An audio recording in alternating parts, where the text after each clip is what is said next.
Hello again mga silingan. Ito na talaga. I think luto na talaga siya. Kung hindi luto, kaining hilaw. Kay gutom na sila ni. Totoo lang. Anuin natin to. Buksan nating oven fan.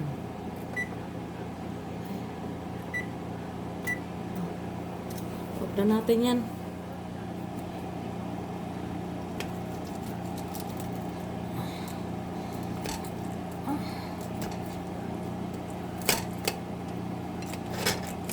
Kung hilaw ka pa, matakot ka sa akin, kainin kitang hilaw.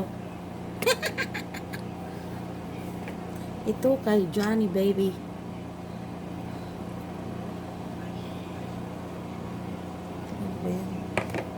Lagyan natin sa ating asawa. Luto na to. Tapos, kay Lani, syempre malaki.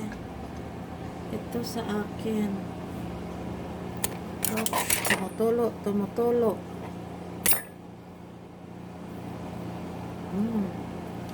Masarap niya. And then, maglagay din tayo ng, I don't know kung kakain si Chan ito, ng mga, anong tawag nito? Kakain siya ng carrots.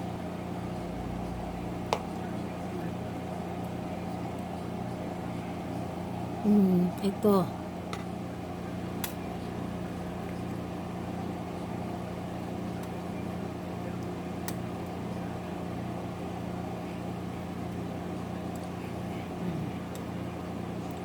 Ito sa aking asawa. Lagyan natin siyang tinidor tsaka slicer. Ito sa kanya. My lovey-dovey. It's cooked now.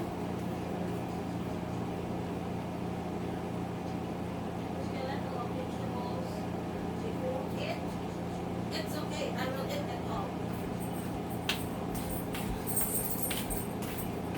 Tapos po, ang sa matakaw ay madami, of course. Makulay ang buhay dahil may gulay.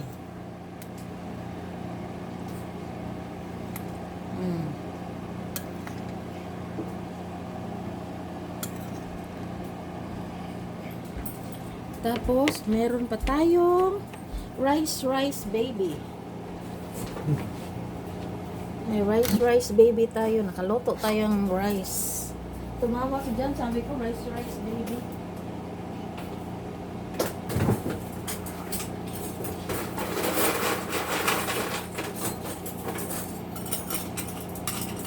Sabi pa lang ko ng kanin. Ay, wala man.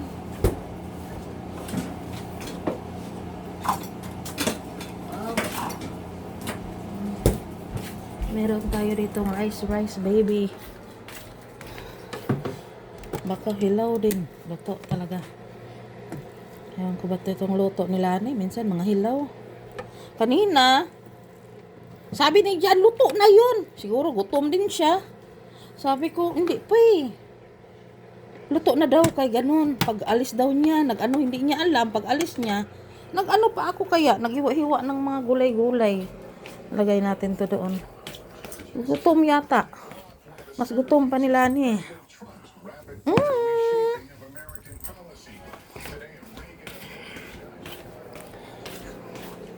And then, my chili. I-off muna natin to. Saka ito.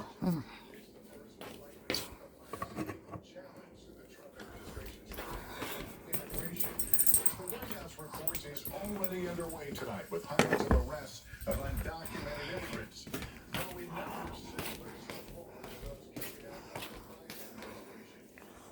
Magkuha ako ng chili ko. This one.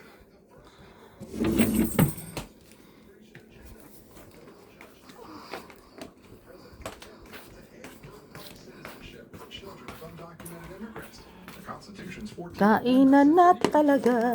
is a citizen. Kay gutom na sila. Oh, Immigration. di A ba? judge today calling the president's move a blatantly unconstitutional order. They put it before a certain judge in Seattle, I guess, right? And there's no surprise So, from that judge. The legal showdown comes as the White House says its let's pray. immigration crackdown is already Lord Jesus, thank you for this food. Please bless and nourish it to our body. Lord, we thank you for another day of the sun shining out there. And Lord, please watch over everyone that is caught up in what's going on in the USA. Protect them all, even the immigrants, Lord. Amen. Amen. Thank you, Lord, for all these blessings and for this food that we're bound to eat. Amen. Father, Son, and the Holy Spirit. Kainan na mga silingan. And you know what? Books is in my side already. Umalis. Kain tayo. Meron tayo ditong kanin. ICE arrested 308 undocumented immigrants nationwide on Tuesday, but those operations are not with the Trump administration. This is every day in Boston. As we saw last month, firsthand near Boston. In fact, last September during the Biden administration. You have a call from California? I got also earlier. It says California. Hunting us, this deported migrant says. Meanwhile, from three sources familiar with the plan, Kain. ABC News has also learned Ito na. that Border Patrol is looking to expand the And then, kuha muna ako ng Rio Grande to books. deter migrants. While President While I'm in the bathroom taking a shower, I got a call. Sorry. I didn't answer because I didn't know. So, maglagay tayo nito mga silingan. massive shelters for the Lagay ko dito sa gilid. as President Trump has in effect shut down the U.S. asylum system. And gave another some new headlines regarding the So, kain na na. picks tonight. Yes, Lester, two Republicans, Lisa Murkowski and Susan Collins, said they will vote against Pete Hegseth for defense secretary. Still, the Senate narrowly voted to advance his nomination, putting him on a path to final confirmation tomorrow night. Also today, President Trump's second cabinet pick was Good. confirmed. John Ratcliffe will be the new Have some carrots, my love. Gabe, thank you. It's soft. We're gonna go deeper now on that decision by a judge that temporarily blocks President Trump's order on birthright citizenship. Senior legal correspondent Laura Jarrett is here. Laura, the president has a steep legal hill to climb here. Yes, Lester, and that's because the Constitution's 14th Amendment isn't vague on this issue. Citizenship is automatic for anyone born on American soil, no matter the status of one's parents, and the Constitution can't be changed. Sarap by siya. executive Luto order na siguro to talaga. of Congress. Now, the judge hearing this case today, a Reagan appointee, has now Kasi blocked kanina, this executive action for 14 days to maintain the akala ko luto na din. Pero hindi. Ano pa yung kulay niya? Hindi pa ganitong brown talaga eh. and the Trump administration a chance Ang sabi ko kay John, hindi pa eh. Sabi niya, luto na yun, mga ano na yun. in mid-February. The Justice Pumunta akong PAM, di ba? Ano pa, anong oras pa? Hindi pa niya alam nga. is likely on Nagbalat pa akong patatas, carrots. court there today, making clear the U.S. Supreme Court likely to have to weigh in and have Tapos, the final say. ready. Ano pa na ako ang oven. Now to the still intense firefight in Southern California to get new wildfires under control with Luto tens na of talaga, thousands masarap. still evacuated. And a new worry with rain in the forecast. Liz Kreutz reports from Malibu. Tonight, relentless sun and a wind sparking Ayun, gusto mo ako magsinamot. Ayun. Southern California, forcing firefighters into what seems like a volatile game of whack-a-mole. From Ventura County to San Diego to Los Angeles, where overnight a brush fire ignited near the famous Getty Center, closing in on one of the city's busiest highways and prompting evacuation warnings in Bel Air. I can see it spreading in both directions. Crews knocking it down, while also waging a massive air and ground attack to get a handle on the Hughes fire in North LA County, which forced 30,000 people from their homes. We were able to get a lot of personnel and equipment on scene Sobrang sarap niya. in a relatively short amount Sobrang of time. sarap. Across Southern California, 10 million people facing dangerous fire conditions with up to 70 miles Yung gulay ko, may butong mushroom, the forecast. may bell pepper na yellow, tsaka green, carrots, onion, and patatas, potato. What's predicted looks like a good thing because it's not a lot, but we're not taking any chances. The rain is also bringing concerns about mudslides with unstable land and the burn scars and all this toxic debris. Crews clearing debris, installing concrete barriers, and giving out sandbags Nanood kami ng balita while eating. If the rain does pound for a significant period of time, there will be a slide. Despite a city on edge, multiple schools near Altadena reopening for the first time since the Eaton fire. Masarap. My best friend, Kahit yung gulay, sakto lang pagkatimpla talaga. one whose house No. burned to the ground, so that was a sad thing. An attempt to return to normalcy as the fire threat looms large. Liz, what do we know about President Trump's plans to visit Los Angeles? Well, Lester, we expect that President Trump will visit Los Angeles tomorrow. We expect that he will survey and view some of the damage from these wildfires, some of the communities ravaged by these fires, like here in Malibu from the Palisades fire. And you can see this is just an example of the destruction. These coastal homes all destroyed. Ikaw chicken, kung hindi ka lang mainit, kinakamay na kita. Coast Highway. Meanwhile, state officials here in California say that they have now secured $2.5 billion in state funding, which will be specifically targeted, they say, to clean up and recover here in Los Ay, Angeles. excuse me. Lester? Sorry. Liz Cruz in Southern California, thank you.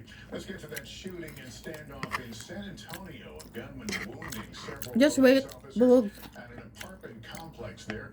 Priya Sridhar has late details. Tonight, 7 San Antonio police officers are recovering after being injured during an Wala. hours-long shootout Nigapang na yung kamay nila ni. at this apartment complex. First officer arrived to that call. There was a call from a family member. He arrived on the scene and he wound up being shot. Police say that call was from the family member of the suspect, stating there was a suicide in progress. Masarap San na Antonio's maanghang. Police Chief William McManus says when officers arrived, 46-year-old Brandon Sarkulis Ano ang sili ko dito eh. striking 7 of them. Yung kanin ko na kulay sili na. Self-paced back in the apartment for several hours. At the end of the event, Ako talaga. found to be deceased.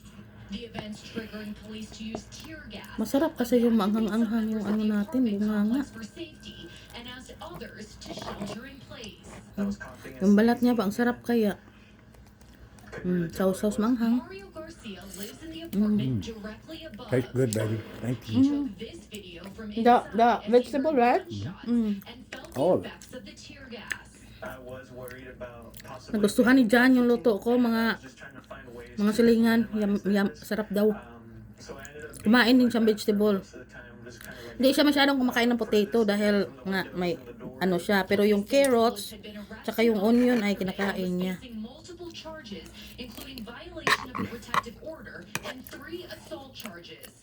At the time of the shooting, he was out on bond. Police are still Nung one time may investigating niluto whether he ako, died from sinaside niya yung ano, gunshot wounds. mushroom. Kaya hindi ko siya nilalagyan masyado mushroom sa plato niya. None of the police officers' injuries are life-threatening. In fact, 6 of the 7 officers Hindi niya kainin, hindi sila niya ang have kakain. since been released. Lester? Gusto mushroom ah. Ayaw niya mushroom, pero yung ano ko, Signing an executive order that will siomay kong pinakapaborito niya. files on the Yun yung assassinations of ano talaga niya, favorite niya sa lahat ng luto. Robert F. Kennedy May mushroom and yun. Reverend Martin Luther King Jr. Here's Peter Alexander. Parang, hindi ako na kayang ano guys, magtinidor, kutsara-kutsara. Kamali na guys. President Kennedy, his brother Robert Kennedy, and civil rights leader Dr. I cannot take it anymore, my love. with the stroke of a pen, President I'm Trump gonna use my hand. public release of classified files related to their assassinations. Saying Bugi. Si Bugi, nasa gilid ko na in town eh. That's a big one, huh? A lot of people are waiting for this for years, for decades. Everything will be revealed. Isa lang, ito lang mga, ano no, mga silingan. Ang sarap ng gulay. Sakto lang talaga kasi yung katas ng manok, napunta sa gulay.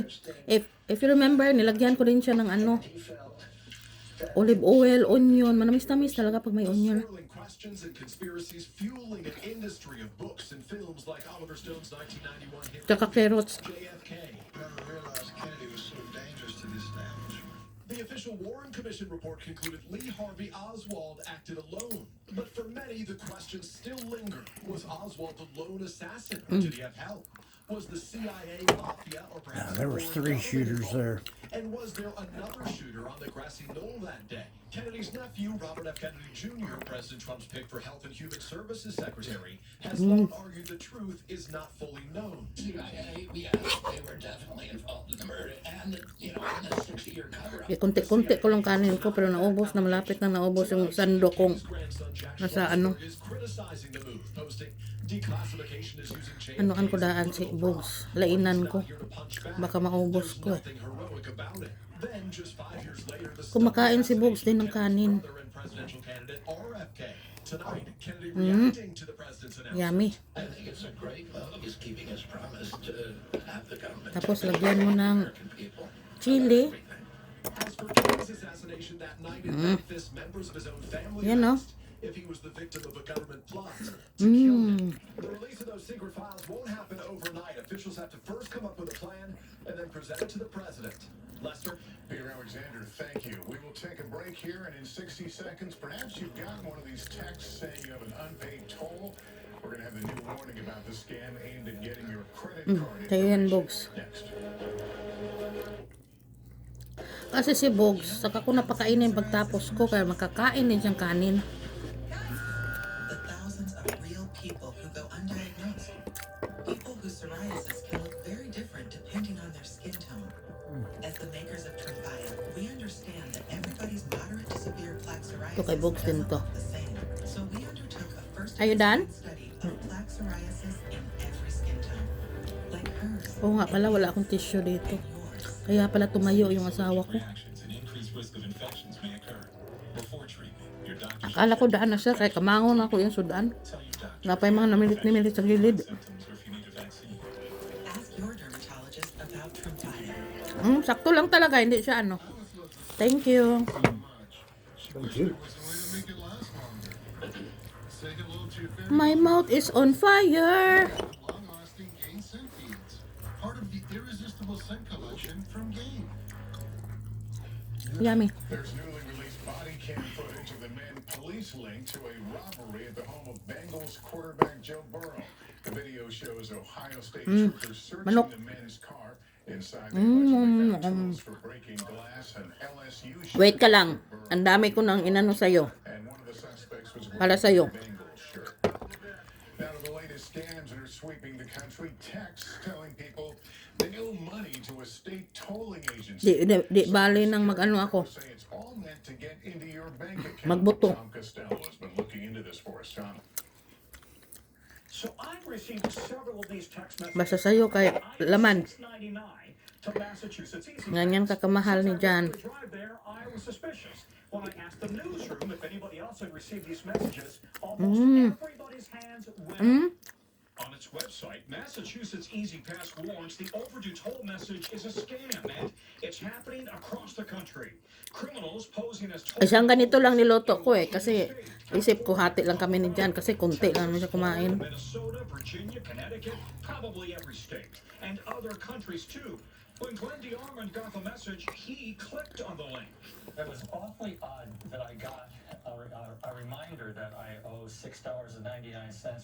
Cybersecurity pros say the scam software was built in China and sold to criminal gangs around the world. What they really want is that one-time code from your bank so they can enroll your stolen credit card in Apple Pay or Google Pay. The California Attorney General with this warning, the scam is designed to deceive drivers into entering banking or credit card information into a website. Called a smishing scheme using SMS messaging, cyber pros say it's SMS messaging, my love. telling Americans they owe money for a postal delivery. The expert advice, be suspicious of any message from the tolling agency. Call the agency's published number if you're not sure, and never click on the link or accept a one-time code that could open your bank account. If you are fortunate enough to have been phished for your debit card payment information, that could be especially hard for you. They could wipe you out. Absolutely. And most importantly, warn your family and friends. Lester? All right, Tom, thanks. Up next, the Oscar nominations are out, fueling the Hello. controversy over the use of Hindi naman maturang manok. Eh, buto na lang talaga siya. Ang sarap eh. in The Brutalist. Lagay natin. Ito kaya para kay Bugs. This is Steve. Steve takes VoQuest. This is Steve's stomach. Or VoQuest. Kay Bugs. Mga lisilingan, thank you for watching. Ang sarap po. Yung manok kanina, gimarinate ko lang sa soy sauce, oyster sauce, paprika, garlic. Ay! Ayun yung manok. Marinate ko lang ganon. Hindi ko na nga nilagyan ng oil. Sa ano lang, yung soy sauce nga, Silver Swan. O, yung, ano ba yung tawag dyan?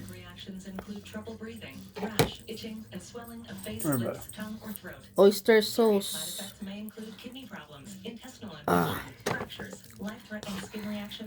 Tapos, lagyan ko to ng sabaw. Para din maano niya. My love, can I clean your plate for Bugs? Don't give him that. Oh yeah. Just the sauce. Ay, kalablab talaga. In the Philippines, dog eat bones.